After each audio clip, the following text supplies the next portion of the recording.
कम से कम बैठ के नमः शिवाय तो करिए। क्या लगता है घर पे तो नमः शिवाय होता नहीं है। कम से कम शिव चर्चा में आए हैं तब तो नमः शिवाय करिए। महादेव की चर्चा में आए हैं तो उनको प्रणाम करिए। तो कम से कम यहां भी गप करिएगा तो कैसे चलेगा। ये जो कार्यक्रम हो रहा है, ये जो महोत्सव हो रहा है, लोगों ने आपको बताया कि ये क्यों हो रहा है। हम लोग ऐसे कार्यक्रम आयोजित करते हैं, हमारे गुरु भाई बहन के ऐसे कार्यक्रम आयोजित करते हैं जिसका मकसद होता है कि लोग शिव को अपना गुरु बनाएं। यही बात सुनने और सुनाने के लिए हम लोगों की ये परिचर्चाएं, ये महोत्सव हुआ करती, यानी शिव को अपना गुरु बनाएं। शिव तो गुरु हैं, उनको दोबारा कोई गुरु बनाएगा? वो तो कई हजार साल से गुरु हैं। अरे भगवान है, ईश्वर है, तब तो गुरु है ही। तो उनको गुरु नहीं बनाना है, शिव तो गुरु है। उनको अपना गुरु बनाना है, यानी खुद को उनका शिष्य बनाना है, चेला बनाना है। शिव को अपना गुरु बनाना है। ये है महादेव कौन? कहा जाता है कि चंदा मामा सबके मामा, अशिव घर घर के बाबा।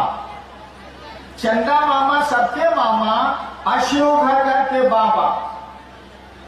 वही महादेव है, वही गुरु भी है, वही महादेव भी है, वही महाकाल भी है, वही बहुत कुछ है।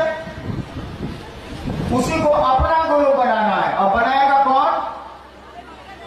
हमारा आपका शरीर संबंध नहीं बनाता है, हमारा आपका शरीर रिश्ता नहीं बनाता है, हमारा आपका मन संबंध बनाता है, मन रिश्ता बनाता है।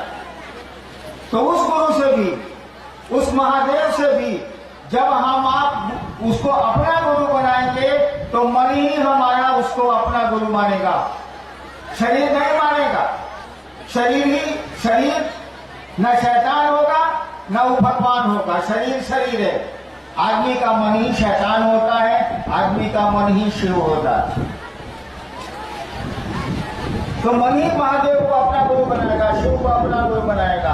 और मन बनाएगा कैसे? मन के पास कौन उपाय है? अरे सोच लीजिए कि कोई मेरी बहन है, सोच लीजिए कि कोई मेरी बहन है और भाई बहन का रिश्ता बन गया। सब देखिए कि भूल मत जाइए।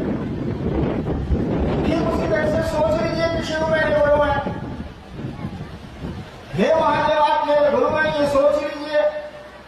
शर्त यह है कि इसको भूला मत जाइए, भूल नहीं चाहिए इस बात को कि आपने शिव को अपना गुरु माना। और देखिए वो महादेव आपके प्रति कैसा कैसा काम करता है। आपकी जिंदगी धीरे धीरे धीरे धीरे सुंदर हो जाएगी। धीरे धीरे कहा सुंदर होगी? हमने कहा धीरे धीरे, आहिस्ते आहिस्ते। क्यों? किसी चीज को बनने में समय लगता है, टूटने में समय नहीं लगता। किसी चीज को बनाइएगा तो उसमें समय लगेगा, तोड़ना चाहिएगा तो उसमें समय नहीं लगता है। बहुत कम समय में कोई चीज टूट सकती है, लेकिन बनने में तो समय लगता है। तो उस महादेव को अपना गुरु बनाना है। बनाएगा हमारा आपका मन, और मन के पास जो औजार है, जो रिंच है, जो मशीन है मन के पास, वो है उसका विचार, उसका सोचना। आप सोचें कि शिव मेरे गुरु हैं और इसको भुला नहीं जाइए, इसको भूल कर जाइए कि शिव को अपना गुरु माना है। ये रिश्ता कायम हो जाएगा, वो आपके गुरु होने लगेंगे, आप उनके शिष्य बनने लगेंगे। यही काम करना है। कोई इसमें लफड़ेबाजी नहीं है, कोई परेशानी नहीं है। हम लोग ने कहा कि आप भुला मत जाइए।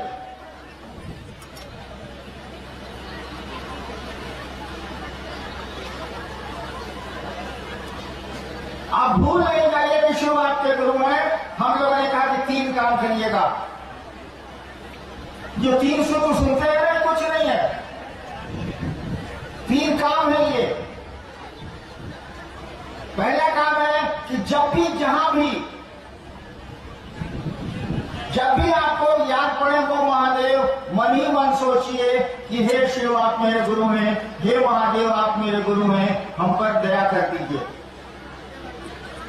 जब भी आपको मौका मिले इस बात को सोचिए, मन ही मन सोचिए, बोलने की जरूरत नहीं है कि हे महादेव आप मेरे गुरु हैं, मुझ पर दया कर दीजिए। किसको भी जाएगा भूला, भूल गए हैं आप। मैं तो जब से बैठा हूं अधिकांश लोगों को देख रहा हूं आपसे मैं गप मार रहे हैं। अरे भैया आए थे शिव चर्चा में, कम से कम उस महादेव को याद करते, मन ही मन दया मांग लेते कि सरकार आपके हम शिष्य हैं, जरा हम पर दया कर दीजिए। तो मैंने कहा कि जब भी आपको मौका मिले अपने गुरु को याद करिए, याद करके उसको प्रणाम करिए, प्रणाम करके उससे दया मांगिए। दूसरा काम होने उन्होंने कहा कि इसको भूल जाइएगा, अभी आप भूले हुए थे, इस बात को भूल जाइएगा। लेकिन दूसरा काम है कि दूसरों से शिव गुरु की चर्चा करिए आप कि भैया हमने शिव को गुरु बनाया है, आप भी बना सकते हैं। यानी गुरु चर्चा करनी है हमको, आपको दूसरा काम यही है। इससे लाभ क्या होगा कि दूसरे ही आपको मजबूर करेंगे कि आप शिव चर्चा करिए अपने गुरु महादेव की याद में, वे ही लोग आपको डाल देंगे। अभी हम अवसर चल रहा है ना, आपको मन हो या नहीं मन हो, आप आएगा किसी के कहने पर और शिव की चर्चा सुनेंगे। यानी दूसरों से शिव गुरु की चर्चा आपको मदद करती है इस याद में रहने के लिए कि शिव को आपने अपना गुरु बनाया। और तीसरा काम हम लोगों ने कहा कि भैया जब मौका मिले ना तो नमः शिवाय कर लीजिए। और सबसे आसान तरीका है नमः शिवाय का कि यहां बैठे हैं या खड़े हैं, सांस आती है तो सोचिए कि नमः आ रहा है, ध्यान से सुनिएगा। सांस आती है तो सोचिए कि नमः आ रहा है, सांस जाती है तो सोचिए कि शिवाय जा रहा है। यानी नमः शिवाय जो मंत्र है उसको सांस पर चढ़ाइए, सांसों की माला का इस्तेमाल करिए, गिनती की कोई जरूरत नहीं है। सांस